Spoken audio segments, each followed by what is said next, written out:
para que então o Evangelho da Salvação seja ministrado ao coração delas. Muito bem, meus irmãos, nós vamos compartilhar da Palavra de Deus no Evangelho de Marcos. Evangelho de Marcos, capítulo de número 5.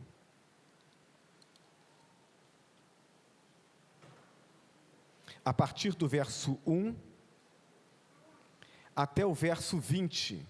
O texto conta uma história de alguém que se encontrou com Jesus e que, por conta deste encontro, teve a sua vida restaurada. Eu quero pensar com os irmãos essa noite sobre o tema Encontro Restaurador. O texto nos diz assim, Marcos capítulo 5, versos 1 a 20. Eles atravessaram o mar e foram para a região dos Gerasenos. Quando Jesus desembarcou, um homem com o espírito imundo veio dos sepulcros ao seu encontro. Esse homem vivia nos sepulcros e ninguém conseguia prendê-lo, nem mesmo concorrentes, pois muitas vezes lhe haviam sido acorrentados os pés e as mãos, mas ele arrebentava as correntes e quebrara os ferros dos seus pés. Ninguém era suficientemente forte para dominá-lo. Noite e dia, ele andava gritando e cortando-se com pedras entre os sepulcros e nas colinas. Quando ele viu Jesus de longe, correu e prostrou-se diante dele, e gritou em alta voz: "Que queres comigo, Jesus, Filho do Deus Altíssimo? Rogo-te, por Deus, que não me atormentes." Pois Jesus lhe tinha dito: "Saia desse homem, espírito imundo." Então Jesus lhe perguntou: "Qual é o seu nome?" "Meu nome é Legião", respondeu ele, "porque somos muitos." E implorava a Jesus com insistência que não os mandasse sair daquela região. Uma grande manada de porcos estava passando numa colina próxima. Os demônios imploraram a Jesus: "Manda-nos para os porcos, para que entremos neles." Ele lhes deu permissão e os espíritos imundos saíram e entraram nos porcos. A manada de cerca de 2.000 porcos atirou-se precipício abaixo em direção ao mar e nele se afogou. Os que cuidavam dos porcos fugiram e contaram esses fatos na cidade e nos campos, e o povo foi ver o que havia acontecido. Quando se aproximaram de Jesus, viram ali o homem que fora possesso da legião de demônios, assentado, vestido e em perfeito juízo, e ficaram com medo. Os que o tinham visto contaram ao povo o que acontecera ao endemoniado e falaram também sobre os porcos. Então o povo começou a suplicar a Jesus que saísse do território deles. Quando Jesus estava entrando no barco, o homem que estivera endemoniado suplicava-lhe que o deixasse ir com ele. Jesus não o permitiu, mas disse: "Vá para casa, para a sua família, e anuncie-lhes quanto o Senhor fez por você e como teve misericórdia de você." Então aquele homem se foi e começou a anunciar em Decápolis quanto Jesus tinha feito por ele. Todos ficaram admirados. Que Deus abençoe a leitura da sua palavra. Amém? Feche seus olhos, vamos orar. Nosso Deus e nosso Pai, nós rogamos ao Senhor em nome de Jesus que pelo poder do Teu Espírito, o Senhor aplique essa palavra aos nossos corações, para que aqueles que já viveram uma experiência de transformação espiritual através da fé em Jesus Cristo, aqueles em cujo coração o Teu Espírito já habita, sejam motivados, ó Deus, a uma vida mais aplicada de evangelização, de proclamação da palavra de libertação que há no Teu Evangelho, para que pessoas tenham oportunidade de se encontrarem com Jesus e de terem suas vidas restauradas. E aqueles que, ouvindo essa palavra nessa noite, ainda não tiveram um encontro com Jesus, ó Deus, nós te clamamos em nome de Jesus. que faça dessa noite a noite aceitável, a noite de transformação, de restauração. Abra o entendimento, Deus eterno, para que aqueles que ainda não são teus, rendam seus corações ao Senhor e experimentem do teu amor, do teu cuidado e da tua restauração. Fala aos nossos corações então, ó Deus. Nós oramos em nome de Jesus. Amém? Meus irmãos e amigos, a Bíblia não é um livro de regras, nem de meros relatos. A Bíblia não é um livro de escritos para um tempo ou para uma cultura, como se hoje, de posse da Bíblia, nós fôssemos apenas tomar conhecimento de algo que aconteceu no passado. A Bíblia é muito menos um texto produzido para uma nação, como se isso fosse dirigido apenas à nação de Israel, ao povo judeu. A Bíblia é um livro de princípios, escrito para revelar Deus ao homem e para que, conhecendo Deus, o homem conheça o seu semelhante e também conheça a si mesmo. É muito importante quando nós lemos um texto como esse, um texto que fala sobre uma libertação espiritual, que a gente entenda, primeiro, que quando a Bíblia fala sobre espíritos imundos, quando a Bíblia fala sobre demônios, ela está falando sobre seres espirituais que estão contrários à obra de Deus e que desde o princípio da criação do homem lutam para desviar o homem do caminho de Deus. O texto fala sobre uma experiência que é a experiência mais violenta na relação com o diabo e com os seus demônios. Mas não significa que somente esse tipo de experiência desvie o homem dos caminhos de Deus. A Bíblia está nos falando sobre uma ação que leva o homem, a criação de Deus, à humilhação, mas também ao desvio do caminho de Deus. E quando nós entendemos isso, nós precisamos compreender que todo o ensino que desvia o homem pecador da cruz de Cristo, que leva à salvação, esse ensino é um ensino de demônios. Não importa a beleza com a qual ele seja apresentado, o belo rótulo, a proposta social, se ele desvia o homem da cruz, se ele desvia o homem da mensagem da cruz de Cristo, esse ensino é um ensino demoníaco.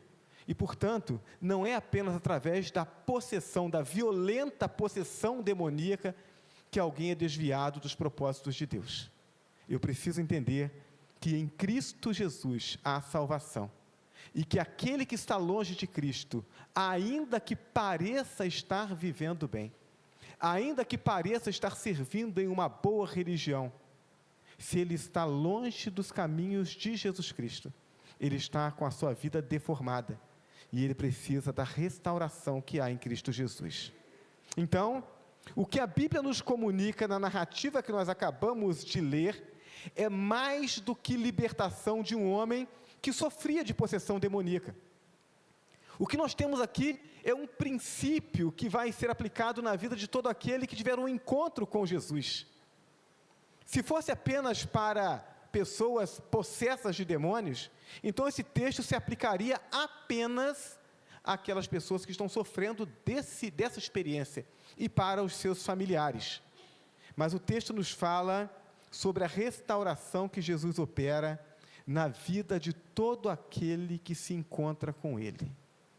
Todos nós que estamos presentes aqui nessa noite, que um dia confessamos Jesus como nosso Senhor e Salvador, nós experimentamos dele uma restauração na nossa vida. O texto fala sobre restauração. Existem áreas da sua vida que precisam ser restauradas. Então você precisa se encontrar com Jesus e apresentar a Ele essas áreas, para que Ele possa tocar, para que Ele possa restaurar. Jesus quer restaurar a sua vida. Você deseja essa restauração? Então, o encontro restaurador foi o que aquele homem experimentou. O encontro restaurador é o que você precisa experimentar se você ainda não reconheceu Jesus como seu Senhor e Salvador. Então, o que é que a gente precisa saber sobre esse encontro restaurador? Primeiro, Jesus quer restaurar os relacionamentos familiares. Quando eu olho para a história desse homem, eu enxergo por trás dele uma família que precisava ser restaurada. Os versos 2 e 3 do texto que nós lemos, ele diz assim, olha, quando Jesus desembarcou, um homem com o espírito imundo veio dos sepulcros ao seu encontro, e esse homem vivia nos sepulcros, e ninguém conseguia prendê-lo, nem mesmo com correntes. O texto diz que esse homem veio dos sepulcros na direção de Jesus, e que ele vivia nos sepulcros. Então, onde aquele homem morava? Ele morava nos sepulcros. O texto não nos informa quanto tempo ele estava naquela condição, mas os relatos sobre o procedimento desse homem, e sobre as muitas vezes que tentaram prendê-lo e não consegui-lo, mostra, portanto, que não era uma situação recente. Aquele homem estava naquela condição, estava sendo oprimido por aqueles espíritos há muito tempo. Há muito tempo ele estava naquela condição e fora, portanto, do seu convívio familiar. As deformações causadas pelos demônios impediam qualquer relacionamento com a sua família, privando o homem do convívio familiar, privando a família do convívio com ele. Uma família deformada por causa de uma opressão espiritual. Será que ele tinha irmãos? Será que ele tinha filhos? Esposa? Talvez. Todos eles estavam sofrendo por causa daquela opressão. Mas você ouve essa história e talvez você diga assim, pastor, mas o que essa história tem a ver comigo? O que essa história tem a ver com a minha vida? Eu não sei. Eu não conheço a vida e as particularidades da vida da maioria dos que estão presentes aqui. Mesmo os membros da igreja, talvez tenha muita coisa nas suas vidas que eu não conheço. Então, eu não sei o que isso tem a ver com a sua vida. É você quem precisa responder essa pergunta. Onde aquele homem morava? Onde você mora? Onde você passa parte da sua vida? Será que o melhor do seu convívio é com a sua família? A sua família tem desfrutado do melhor da relação com você? Talvez você não ande pelado pelas ruas como aquele homem, gritando e aterrorizando as pessoas no meio dos sepulcros. Mas talvez você ainda precise desse encontro com Jesus. E porque ainda não se encontrou com Jesus, talvez de alguma outra forma, o diabo esteja deformando a sua vida. Sua moradia talvez passe em parte por bares, por clubes noturnos, talvez vivendo ou flertando com a prostituição, com os vícios, ou talvez a deformação ela tenha uma cara mais bonita. Talvez você só esteja gastando mais tempo no trabalho, fazendo hora extra, fazendo bicos nos finais de semana, situações que talvez você apresente boas desculpas, mas que estão roubando você do seu relacionamento familiar. Talvez seja até algo mais bonito, talvez você esteja envolvido num ativismo religioso, e você até fale sobre Deus, mas na verdade são apenas atividades que ocupam o seu tempo e que te roubam da família. Eu me lembro de conversar com um pastor há um tempo atrás, e ele falava sobre uma proposta, uma situação muito particular da igreja em que ele vivia, em que as pessoas trabalhavam, a maioria dos membros da igreja trabalhava muito durante a semana, estudavam à noite, e aí ele sugeriu para a igreja que não houvesse mais trabalhos no domingo pela manhã, que os trabalhos se concentrassem em escola bíblica e culto à noite, e que a parte da manhã as famílias usassem para estarem reunidas, estarem investindo uns nos outros. E ele disse que ele teve sérios problemas com alguns membros da igreja, porque na verdade aquelas pessoas não sabiam conviver em família. Estar em casa, estar com a família era algo que os deixava desconfortáveis. Então, a igreja não era o lugar da adoração, era o lugar da fuga da família. E se isso está acontecendo, eu quero dizer para você que isso não é de Deus, não. A gente pode pensar que está servindo a Deus, e na verdade a gente está pecando contra Ele, permitindo que conceitos ou sentimentos, valores foram plantados dentro de nós, ou questões mal resolvidas, nos afastem do propósito de Deus, e a gente às vezes usa a igreja, a religião, a fé, como desculpa.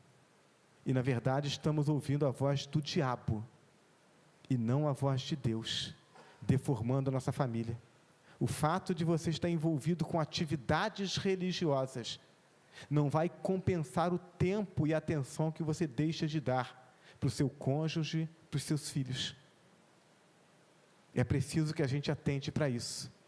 Algumas dessas moradias, elas são repugnantes, né? Quando a gente fala sobre prostituição, sobre vícios, já outras são até louváveis, a ponto de, olhando do ponto de vista social ou religioso, a gente imaginar, puxa, essa pessoa está investindo bem no seu tempo, mas são frutos da deformação diabólica que por fim vão destruir sua família, seu casamento, seus filhos, sua relação com seus pais.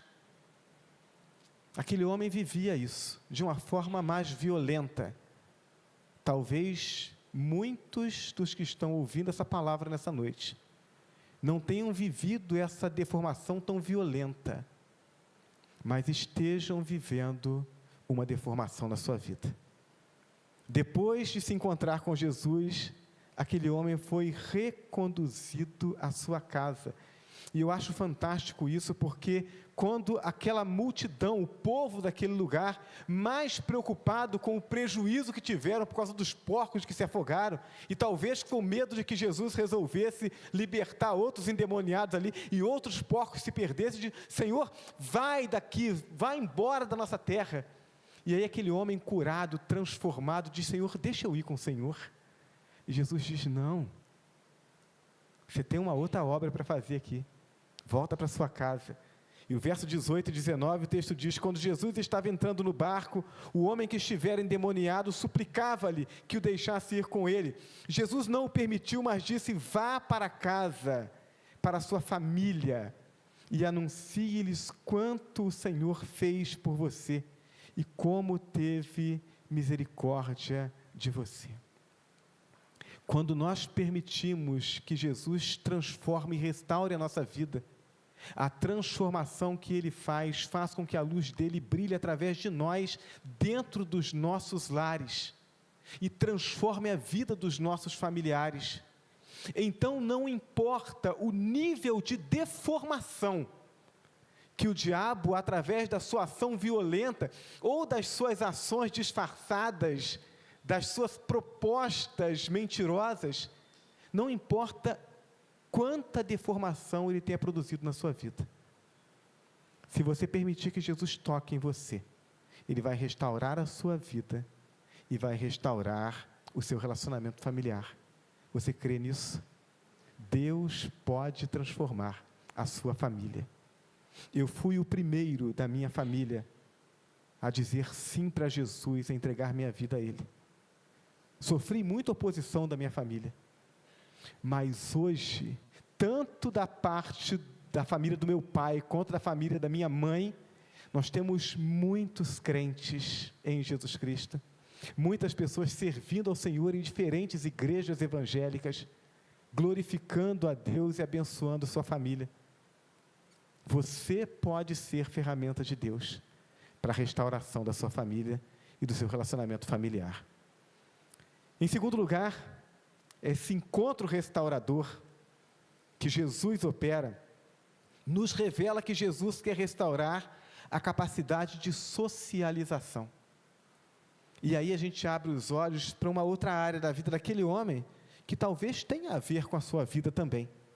O texto nos versos 4 e 5 dizem assim, pois muitas vezes lhe haviam sido acorrentados os pés e as mãos, mas ele arrebentava as correntes e quebrava os ferros de seus pés. Ninguém era suficientemente forte para dominá-lo. Noite e dia, ele andava gritando e cortando-se com pedras entre os sepulcros nas colinas. Meus irmãos, Deus é um ser sociável.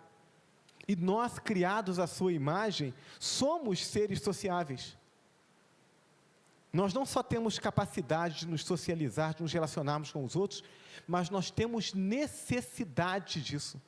Nós temos necessidade de nos relacionarmos com pessoas para dividirmos as nossas dores e dividirmos as nossas conquistas. Nós temos necessidade de nos relacionarmos com os outros para darmos e recebermos amor, para nos sentirmos aceitos. É por isso que o ser humano ele é tão propenso a se deixar corromper quando ele está num grupo que é corrompido. Por quê? Porque a gente precisa se sentir aceito. Então, às vezes, a gente abre mão de valores que são essenciais para a nossa vida, para que aquele grupo onde nós estamos nos abrace. Olha quão carentes nós somos de sermos aceitos. E quanta falta faz quando a gente não tem essa aceitação. Aquele homem estava privado disso. A deformação causada pelos demônios tornava as suas atitudes inaceitáveis ao convívio social. Não tinha jeito dele viver junto com as pessoas daquele jeito. Também a relação social, a maneira como as pessoas lidavam com ele, prendendo, ou fugindo dele, ou ignorando a condição dele, deixa ele para lá, né? Ele que sofre, ele que se vire para lá. Talvez isso também tenha produzido certa revolta no coração dele. Ninguém se importa comigo, ninguém quer me ajudar. Aquele homem não estava naquela condição porque ele queria, ele estava naquela condição porque ele estava subjugado por uma força demoníaca. E então a rejeição, a falta de ajuda das pessoas, talvez produzisse no coração dele também uma revolta. Certamente ele culpava as pessoas por sua vida miserável. Ninguém faz nada por mim. Será que tem alguma coisa nessa história a ver com a sua experiência? Talvez você imagine que isso não tenha nada a ver com a sua vida, mas talvez tenha. Talvez você não tenha experimentado essa opressão, essa ação violenta do diabo na sua vida. Mas talvez de outras formas, a deformação que ele causou, que causa na sua vida, esteja dificultando a sua relação com outras pessoas. De um modo geral, nós não percebemos os desajustes e as deformações presentes na nossa vida. Eu costumo dizer que a gente enxerga bem as esquisitices presentes nos outros. Mas aquilo que está em nós, a gente não enxerga, né? São os outros que enxergam. Então, talvez você não perceba as deformações que estão presentes na sua vida. O que nós vemos, na verdade, são os resultados desastrosos desses desajustes. A deformação que promove o desgaste das nossas relações, o afastamento das pessoas, a dificuldade de nos relacionarmos. Pessoas assim só conseguem desenvolver relacionamentos superficiais. A gente dá um oi para o vizinho, mas a gente não consegue dividir a vida com ninguém. A gente não consegue ter ninguém perto demais da gente. Por que será? E a gente fica achando que as pessoas não gostam da gente. Mas às vezes são as deformações que os ensinos, que a sedução do diabo produziram em nossa vida, nos levaram a fazer escolhas de atitudes, de valores, de ambientes, que vão nos deformando e nos afastando das pessoas que nós precisamos para nos relacionar. Pessoas assim só conseguem desenvolver relacionamentos superficiais, não se sentem amados, culpam os outros por suas tristezas, sentem-se isolados, sozinhos, abandonados, mesmo quando estão no meio de um monte de gente. Será que você em algum momento já se sentiu assim? Estou cercado de gente, quero até me divertir, faço até aquele gênero, né? Eu faço um esforço para rir da piada que contaram, para ver se eu consigo ficar no meio, mas na verdade está todo mundo aparentemente bem, mas eu não estou bem. A minha vida está desajustada. Será que isso tem alguma coisa a ver com a sua história? O homem da narrativa histórica era assim até se encontrar com Jesus. mas Jesus restaurou a vida dele. E aí nos versos 15 e verso 20, nós encontramos a narrativa da mudança da história desse homem. O verso 15 diz assim: quando se aproximaram de Jesus, viram ali o homem que fora possesso da legião de demônios, sentado, vestido e em perfeito juízo. O texto destaca um quadro completamente diferente do anterior, em que ele ficava inquieto, andava nu e estava sempre aflito, sempre perturbado, e agora ele está sentado, vestido e em perfeito juízo. E aí o texto diz que essas pessoas que tiveram essa primeira visão ficaram com medo. Mas aí no verso 20, o texto diz assim: então aquele homem se foi e começou a anunciar em Decápolis quanto Jesus tinha feito por ele. Todos ficaram admirados. Então primeiro se surpreendem, ficam com medo, será que é isso mesmo? Mas a mudança foi tão notável que agora eles ficam admirados. Aquele que era rejeitado agora é alvo de admiração. Aquele que antes ninguém queria estar perto, agora as pessoas querem estar perto. Elas querem entender como é que aquela transformação aconteceu. Só Jesus pode fazer isso na vida do homem. Talvez a sua vida esteja precisando dessa mudança. Havia uma música que a gente cantava há algumas décadas atrás, e uma das estrofes dela dizia: o meu rosto era um retrato de alegria, mas por dentro eu amargava a solidão. Quantas pessoas vivem assim? Elas saem de casa de manhã, elas olham no espelho e elas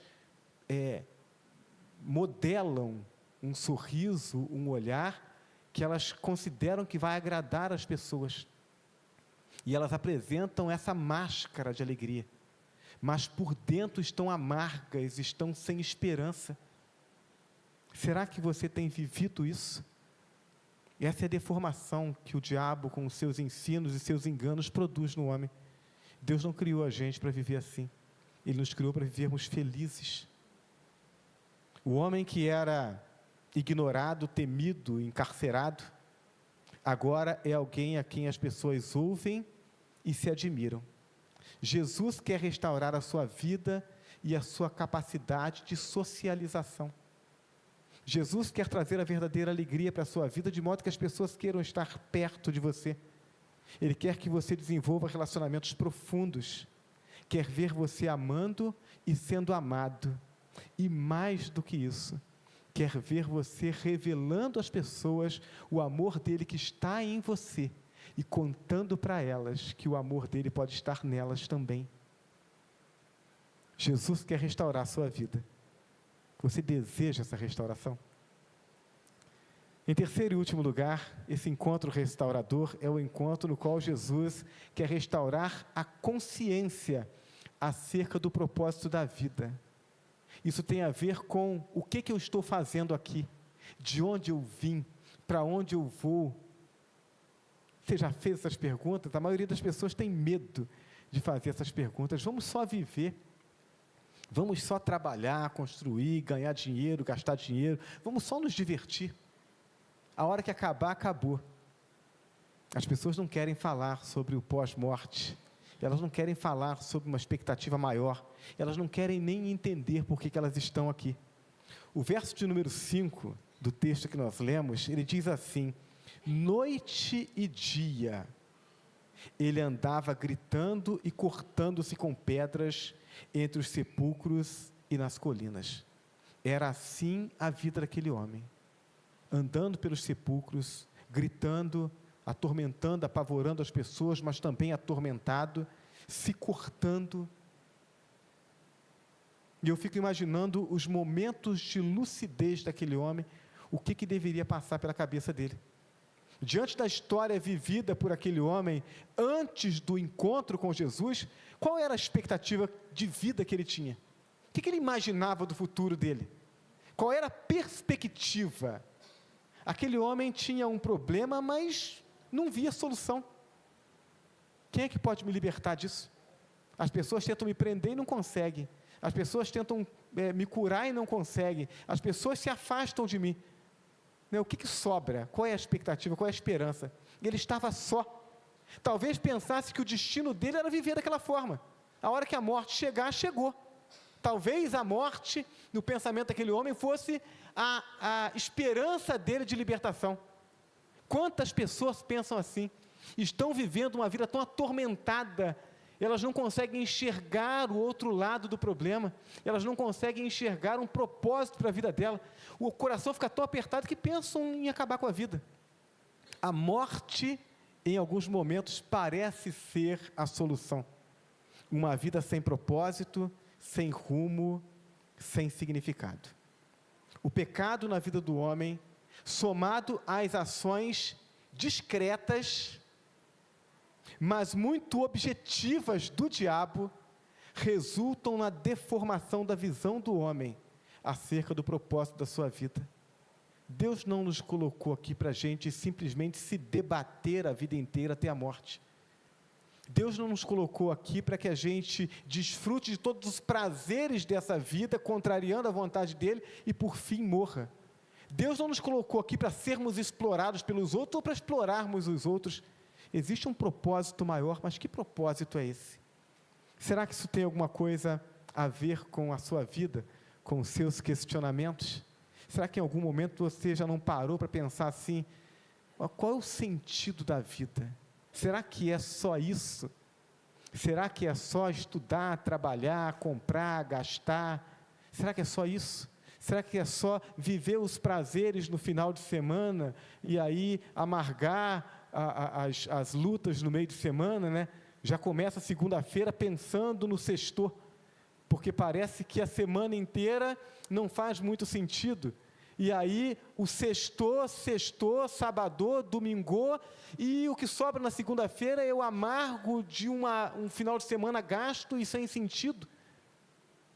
Não é assim? Foi assim comigo até os meus 18 anos de idade, quase 19 anos, quando Jesus me alcançou. Uma expectativa a semana inteira para um final de semana que pudesse trazer alegria e satisfação. E um domingo de quase uma depressão, porque toda a expectativa da sexta à noite, do sábado à noite, tinha sido frustrada, porque não há nada nesse mundo que consiga satisfazer essa expectativa, esse desejo do coração. Tem alguma coisa a ver com a sua história? Qual o propósito da sua vida? Certamente a sua história não é igual a daquele endemoniado, mas se você ainda não se encontrou com Jesus, o propósito que dirige a sua vida está deformado. A sua vida está caminhando numa direção que não é a direção que Deus planejou. E então você não vai experimentar tudo aquilo que Deus desejou e planejou para a sua vida. Talvez a sua vida esteja sendo dirigida por relacionamento afetivo. E aí é o caos. Porque se você está se relacionando com alguém, não importa se essa pessoa seja o seu cônjuge, namorado, se sejam os seus pais, se sejam os seus filhos, se a sua vida é baseada nesse relacionamento afetivo, você está sufocando essa pessoa. E a hora em que ela não suportar mais, que ela sair da sua vida perde o sentido. A nossa vida tem que ser mais do que relacionamentos afetivos. Talvez sua vida esteja sendo dirigida por problemas. E eu não sei se você conhece pessoas assim, eu conheço algumas. Algumas pessoas que elas vivem de problema em problema. Elas precisam de um problema para justificar o desgaste, o investimento. Porque se a vida estiver bem, elas não sabem o que fazer com a vida. Você conhece pessoas assim? Tem gente assim. Vive por problemas. Tem gente que vive por culpa e rancor. A vida é conduzida por culpa e por rancor. Ela vive como se a vida tivesse ancorada no passado. Uma experiência ruim, uma coisa desagradável que viveu, uma coisa errada que fez ou algo de errado que alguém fez com ela, e ela não consegue se libertar daquilo, ela vive só em função daquilo. Toda vez que você senta com a pessoa para conversar, ela só sabe falar sobre aqueles problemas, sobre aquelas mágoas, sobre aquelas dores, ela não consegue olhar para frente, só consegue olhar para trás. Talvez a sua vida seja conduzida pela sua profissão. E aí você investe, olha só, isso ainda tem um significado, né? Porque se você investe na sua profissão, e você é bem sucedido na sua profissão, você tem um reconhecimento na sociedade, e isso é um engodo, porque você não vai levar essa profissão para o resto da vida, e quando você estiver envelhecendo, se a morte não te alcançar antes, quando você estiver envelhecendo, e você olhar para trás, aquilo que você construiu com a sua profissão, não vai ter valor.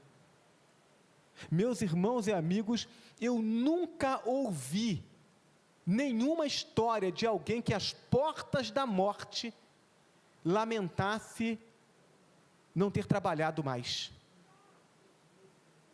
Eu devia ter trabalhado mais, eu devia ter feito mais cursos, meu escritório deveria ter tido mais alguns diplomas pendurados na parede, eu devia ter comprado mais apartamentos. Não conheço ninguém, quando as pessoas vão chegando ao final da vida, elas lamentam não ter dado atenção à família, elas lamentam não ter dado atenção aos amigos, não ter construído boas amizades, elas lamentam não ter dado atenção a Deus e às questões espirituais. Então, até quando você se dedica demasiadamente à profissão, isso pode ser uma deformação criada pelo diabo, para desviar você daquilo que realmente importa. Mas nenhum desses alvos preenche o coração. Na melhor das hipóteses, preenche o tempo. Você vai de curso em curso, de faculdade em faculdade, você vai de emprego em emprego, de cargo em cargo, de imóvel a imóvel, de carro a carro, e isso vai tomando o seu tempo, vai fazendo você acreditar que a vida é isso. Preenche o tempo, na melhor das hipóteses. E na pior das hipóteses, produz profunda frustração, depressão, porque você vai conquistando as coisas, mas as coisas não vão preenchendo o vazio, e cada dia a vida vai parecendo menos importante. Jesus restaurou naquele homem a consciência do seu propósito de vida, qual seja conhecer Deus e fazer a sua vontade. Para isso Deus criou aquele homem, para isso Deus criou a mim e a você. Então, quando nós lemos o livro de Eclesiastes, o escritor sagrado, ele diz que tem muita coisa que a gente pode fazer, tem tempo para todas as coisas, e a gente pode desfrutar de todas elas, mas todas elas são apenas para ocupar o tempo. Ele diz, o fim é isso, teme a Deus e guarda os seus mandamentos, porque isso é todo o dever do homem. Isso é tudo da nossa vida, temer a Deus e guardar os seus mandamentos. No encontro com Jesus, aquele homem descobriu isso, ele teve a sua vida restaurada. Versos 18 a 20, o texto diz assim: quando Jesus estava entrando no barco, o homem que estivera endemoniado suplicava-lhe que o deixasse ir com ele. Jesus não o permitiu, mas disse, vá para casa, para sua família, e anuncie-lhe quanto o Senhor fez por você, e como teve misericórdia de você. Então aquele homem foi e começou a anunciar em Decápolis quanto Jesus tinha feito por ele. Todos ficaram admirados. Aquele cuja vida deformada afastava as pessoas, agora com a vida restaurada, testemunha do amor de Deus e contribui para que outras pessoas conheçam esse amor. A vida sem Jesus é cheia de problemas, de atividades, de compromissos, mas é vazia de propósito, vazia de direção e vazia de significado. Jesus quer preencher a sua vida, Jesus quer restaurar, quer transformar, Jesus quer dar cor, brilho e objetivo à sua vida. Relacionamentos familiares, socialização, consciência acerca do propósito da vida. Esses são elementos básicos que ajustam o curso da vida para que seres humanos vivam bem, promovam bem a sua vida, conduzam bem a sua vida e estejam em paz com o seu Criador enquanto caminham para a eternidade, porque todos nós, quer tenhamos consciência ou não, caminhamos para a eternidade, que pode ser vivida com Deus ou sem Deus. Para viver com Deus, essa caminhada com Deus tem que começar aqui, e é essa a proposta de Jesus. Ele veio, se fez carne, habitou entre nós, esvaziou-se da sua divindade, se fez como um ser humano, e sendo como um ser humano, ele foi obediente até a morte, morte de cruz, é isso que a Bíblia diz. Morreu no meu lugar e no seu lugar, para que pela fé no sacrifício dele pudéssemos ter vida, termos a vida restaurada, voltarmos a ter comunhão com Deus e esperança de vida eterna. Jesus quer transformar a sua vida, Ele quer restaurar você, e a única coisa que você precisa fazer para receber essa restauração, é render o seu coração, é dizer: Senhor, eu entendo que eu estou no caminho errado, eu entendo que eu tenho feito escolhas erradas, eu entendo que eu tenho abraçado valores errados e que isso tem entristecido o seu coração, e eu não quero mais isso para a minha vida. A partir de hoje eu quero viver segundo a tua vontade. A partir de hoje eu quero que o poder do Senhor opere em mim, eu quero a tua libertação, eu quero a tua salvação, eu quero o cuidado do Senhor sobre a minha vida. Eu aceito Jesus Cristo como meu único e suficiente Senhor e Salvador. É só isso. Se você faz essa oração, se você entrega a sua vida, o milagre Ele faz, e Ele transforma, e Ele restaura a sua vida. Jesus quer ter um encontro com você nessa noite. Você deseja esse encontro? Eu quero convidar a igreja a fecharmos nossos olhos. Nós vamos orar nesse momento. Eu não conheço o coração, a vida de cada um que está aqui. Sei que hoje nós temos algumas pessoas novas, alguns visitantes, mas tenho ouvido ao longo da minha vida cristã que os bancos de nossas igrejas são grandes campos missionários. Às vezes as pessoas elas estão na igreja, às vezes elas são membros da igreja, às vezes têm até cargos na igreja, mas o coração ainda não é a habitação do Espírito Santo de Deus. Talvez seja essa a sua realidade.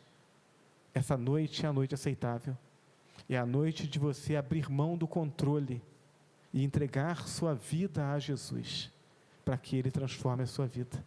Feche seus olhos, vamos orar ao nosso Deus. Senhor Deus e Pai que está nos céus,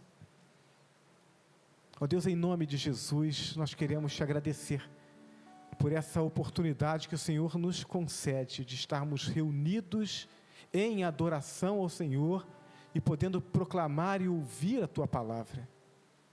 Obrigado, Senhor, por essa história e por esses ensinamentos que o Teu Filho Jesus Cristo nos deixou.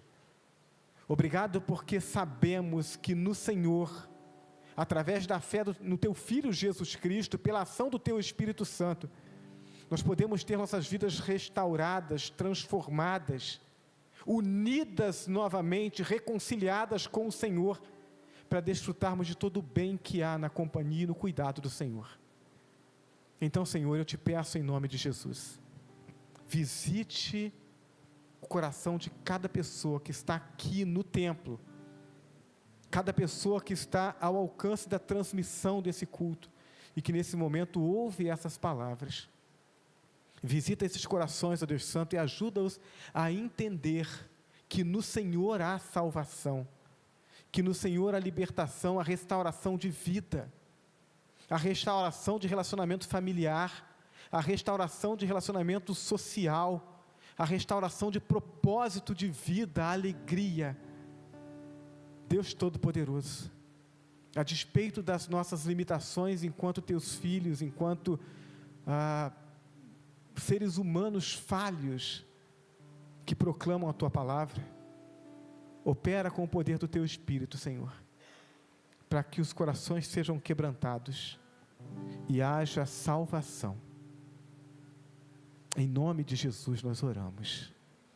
A igreja continua em oração, e eu quero estender esse convite a você que ouviu essa palavra e que enxergou a sua vida nessa história, e que deseja a mudança na vida. Deus não vai fazer nada na sua vida que você não queira, que você não permita. mas se você permitir, Ele vai transformar a sua vida. Você deseja a salvação em Jesus Cristo? Você deseja abrir o seu coração e permitir que Ele toque na sua vida? Você deseja viver esse encontro com Jesus para que Ele transforme a sua vida? Se você tem esse desejo no seu coração, se você, nesse momento de oração, diz: Senhor, eu quero essa mudança. Então, se você crê no seu coração, você só precisa tomar essa decisão. E eu quero incentivar você a fazer isso nesse momento, levantando a sua mão onde você está. Deus abençoe essa senhora. Pode abaixar a sua mão. Louvado seja o nome do nosso Deus. Louvado seja o nome do nosso Deus. Há mais alguém que queira levantar a sua mão, entregar sua vida a Jesus? Deus abençoe, Senhor. Pode abaixar a sua mão, meu amigo. Louvado seja Deus. Deus abençoe. Há mais alguém? Deus abençoe essa senhora ali atrás. Pode abaixar a sua mão. Há mais alguém nessa noite que queira entregar sua vida a Jesus? É esse gesto simples. Deus é quem faz o milagre. Ele só quer a autorização nossa para que Ele possa tocar na nossa vida. Deus respeita a nossa vontade. Se a gente escolher estar longe dEle, Ele vai aceitar isso. Mas se a gente abre o coração e te diz: Senhor, eu quero a Tua salvação, Ele nos abraça e Ele transforma a nossa vida. Há mais alguém que queira entregar sua vida a Jesus nessa noite? É só levantar a sua mão. É um gesto simples, mas é a autorização que Deus espera para que Ele transforme a sua vida. Há mais alguém? Eu quero convidar essas pessoas que levantaram a mão, se você puder, se você se sentir à vontade, não se sinta constrangido, mas se você desejar sair do seu lugar e vir aqui à frente, eu gostaria que nós nos reuníssemos aqui e orássemos juntos. Pode ser? Gostaria que alguns irmãos então pudessem ajudar essas pessoas para que venham aqui à frente. De todos os milagres que o Senhor Jesus fez ao longo do seu ministério, o maior de todos os milagres é o milagre da salvação. Ao longo do ministério de Jesus, Ele curou pessoas cegas. Hoje, um transplante pode ajudar essas pessoas. Ele curou leprosos. Hoje nós temos tratamentos que podem tratar os leprosos. Mas não há recurso humano, científico, tecnológico que possa transformar pecadores em filhos de Deus. Esse milagre que tem como resultado a vida eterna, só Jesus pode operar. Amém, irmãos? Vamos colocar de pé, vamos orar por essas vidas. São vidas que vêm à frente e dizem: Senhor, a minha vida precisa de restauração. E eu creio que o Senhor pode fazer isso. Você também crê que Jesus pode fazer? Amém? Então feche seus olhos, vamos orar. Deus Todo-Poderoso que está nos céus, obrigado, Senhor, por essas vidas que nessa noite, pela ação do Teu Espírito Santo, entenderam o Teu amor. Entenderam que algumas coisas, talvez até com um rótulo bonito, uma proposta bonita, mas algumas coisas têm deformado suas vidas e têm afastado do Senhor. E nessa noite, pela ação do Teu Espírito Santo, compreenderam isso. Ó Deus, nós já sabemos como é que essa história se desenrola, porque cada crente no Senhor Jesus Cristo já viveu isso. O encontro com o Teu Filho e a transformação da vida. Então nós queremos Te louvar, ó Deus, por tudo aquilo que esses Teus filhos vão de experimentar daqui para frente em suas vidas, no cuidado do Senhor, na caminhada contigo. E então, ó Deus, eu já sei que o Senhor está cuidando deles.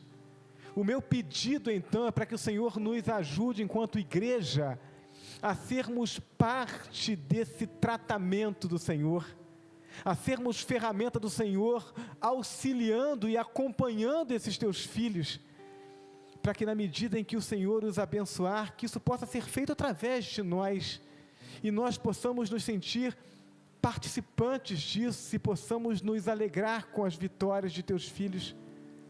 Ó Deus eterno, e enquanto o Senhor abençoa a vida desses nossos irmãos, e nos usa nesse cuidar e nesse crescimento, ó Deus, aquece os nossos corações, Senhor, porque na nossa vizinhança, talvez dentro da nossa família, na nossa escola, no nosso trabalho, tem tanta gente com a vida deformada, e precisando que a gente conte para eles que Jesus pode restaurar. Então, ó Deus, retira de nós o medo, a vergonha, retira de nós o excesso de atividade, para que a gente se dedique a falar para os outros, a corrermos o risco mesmo das pessoas nos ridicularizarem, por não conseguirem enxergar o Teu amor, mas contar para eles, Senhor, que o Senhor pode restaurar suas vidas. Abençoa assim a Tua igreja, Pai, para que nós possamos viver de forma frequente momentos como esse, de conduzir pessoas ao batismo, de conduzir pessoas ao rol de membros da Tua igreja, à comunhão da Tua igreja, ao crescimento espiritual, para que sejam frutíferos em suas vidas e felizes na relação contigo. Essa é a oração que nós fazemos ao Senhor. Oramos em nome de Jesus. Amém?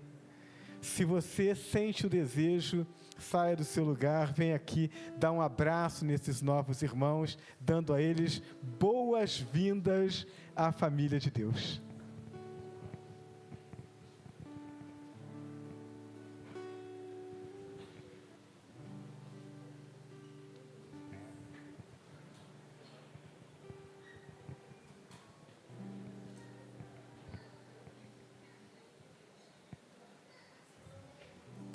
Eu gostaria depois que os nossos irmãos me informassem, pega o telefone, o nome, endereço desses nossos novos irmãos, para que nós possamos dar essa assistência espiritual. Somos família de Deus e caminhamos juntos e cuidamos uns dos outros em nome de Jesus. Amém? Muito bem, meus irmãos, estamos caminhando para o final do nosso culto. E é assim mesmo que a gente dá vontade de falar, está acabando. A vontade é de ficar aqui, a vontade é de ficar desfrutando das coisas de Deus, da comunhão dos irmãos, cantando, celebrando a Deus. Um dia a gente não terá mais que dizer isso, o culto está acabando. Um dia nós estaremos para sempre com o Senhor, o povo de Deus reunido, para todo sempre, aprendendo de Deus, celebrando a Deus, adorando o seu nome, desfrutando da sua presença, da sua comunhão perfeita. Até lá, a gente tem que dar esse tchau no final do culto, mas pensando assim, olha, tem uma semana inteira para nós contarmos para os outros aquilo que Deus tem feito na nossa vida, para que no domingo seguinte a gente volte aqui e traga alguém junto conosco. Então leve isso no seu coração, amém? Quem está fazendo aniversário de hoje até o próximo sábado, por favor, saia do seu lugar, venha aqui à frente, a gente quer orar pela sua vida. Aniversário de nascimento, aniversário de casamento. Temos alguém? Então já temos uma aqui na frente aí, Larissa, terça-feira, sexta-feira. Pedro, seu irmão, Pedro está representando aqui o irmão dele. Como é que é o nome do irmão? Flávio. Então, Pedro está representando o Flávio. Temos mais alguém? Aniversário de nascimento, de casamento? Não? Muito bem. O segundo grupo que a gente convida para vir aqui na frente é aquele grupo das pessoas que vinham clamando a Deus. Senhor, olha, nós precisamos de um milagre do Senhor, precisamos da ação do Senhor na nossa vida. E aí, nesses últimos dias, Deus respondeu a oração, atendeu o pedido, abençoou a vida, e você quer vir aqui à frente para agradecer com a igreja a bênção. Tem alguém que está vivendo essa experiência, a ação de Deus na sua vida? Amém. Dimas, louvado seja o nome do nosso Deus. Temos mais alguém? Muito bem, meus irmãos. O último grupo é esse grupo daqueles que estão passando pela prova, estão no meio da tempestade, o barco da vida está sendo balançado, está dizendo assim: Senhor, vem acalmar esse mar. Nós precisamos que o Senhor faça isso, precisamos que o Senhor se apresse.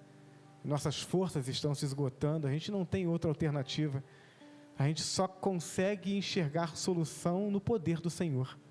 Então, se você está passando por essa luta, por essa dificuldade, saia do seu lugar, venha aqui à frente. Esse lugar tem sido o lugar do clamor, o lugar de rendermos ao Senhor as nossas vidas, de apresentarmos para Ele as nossas lutas e de descansarmos no socorro dEle. Deus tem respondido às orações que têm sido feitas nesse lugar. porque a igreja ora. E Jesus disse que onde 2 ou 3 concordarem, aqui na terra, então será feito no céu. Então, se você está vivendo essa luta, coloque isso diante de Deus, e nós como igreja, vamos erguer esse clamor. Quero convidar você a se colocar de pé mais uma vez, porque essa oração não é a oração do pastor. Essa oração é a oração na qual o pastor conduz a igreja, mas tem que ser a nossa oração em favor daqueles que estão vivendo suas lutas. Feche seus olhos então.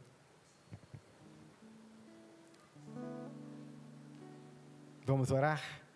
Ó Deus Todo-Poderoso, muito obrigado por tudo aquilo que já pudemos experimentar aqui na Tua presença, Senhor. E muito obrigado porque esse momento aqui tem sido um momento de nós celebrarmos o cuidado e a atenção do Senhor para as nossas vidas. Então, ó Deus, te louvamos por aqueles que estão aniversariando, porque estão tendo suas vidas preservadas, quer seja para tendo já sido transformados pelo Senhor, viverem essa vida para a glória do Teu nome, desfrutarem do melhor da caminhada contigo, quer seja para terem oportunidade de conhecerem melhor o Senhor e se dedicarem mais ao Senhor. Nós te louvamos por aqueles que têm renovado, ou que têm sentido o cuidado do Senhor renovado sobre suas vidas, preservando e possibilitando que celebrem mais um ano de vida. Também queremos te agradecer por aqueles que vêm à frente dizendo: Senhor, muito obrigado, porque eu estava passando pelo vale da sombra da morte, eu estava passando por aquele mar revolto, mas eu clamei e o Senhor me ouviu, e a Tua mão me alcançou, e o Teu amor me consolou, e o Teu poder removeu os obstáculos, renovou as minhas forças, e me fez passar pelo vale. Te louvamos por essas vidas, Senhor. E agora te pedimos por aqueles que vêm à frente dizendo: Senhor, ainda estamos em tempestade, e precisamos que o Senhor acalme esse mar e aquiete o vento. Precisamos que o Senhor renove nossas forças. Precisamos que o Senhor opere a cura, que o Senhor remova os obstáculos. Ó Deus, precisamos do Teu milagre. Senhor Deus e Pai, estenda a Tua mão sobre esses Teus filhos, Senhor. É o clamor da Tua igreja, porque somos um só corpo, e quando alguém não está bem, todos nós sentimos. E quando as vidas são renovadas, quando os milagres são experimentados, quando a fé é vivificada, quando as forças são restabelecidas, não só aquela vida é abençoada, mas a Tua igreja é fortalecida. Então, como igreja do Senhor, pedimos que o milagre do Senhor alcance Teus filhos, que restaure as vidas à condição que traga tranquilidade ao coração, paz ao coração, alegria, prazer, disposição, para poder servir ao Senhor e à obra do Senhor. Opera esse milagre, ó Deus. Quanto àqueles que entregaram hoje sua vida a Jesus, ajuda-nos a cuidar deles, Senhor. E faz como o Senhor fez conosco, que desde já estejam sentindo essa alegria e essa segurança em seus corações. Somos Teus, Senhor. Aleluia. Louvamos o Teu nome e agradecemos pelo Teu cuidado e pela esperança que Tens posto em nosso coração, em nome de Jesus. E agora, que o amor de Deus, o nosso eterno Pai, a graça de Jesus Cristo, nosso Senhor e Salvador, e as consolações e comunhão do Seu Santo Espírito, repousem sobre nós, e sobre nós permaneçam desde agora e por todo sempre. Amém e amém. Que Deus nos abençoe em nome de Jesus. Nós vamos entoar mais um cântico de adoração ao nosso Deus.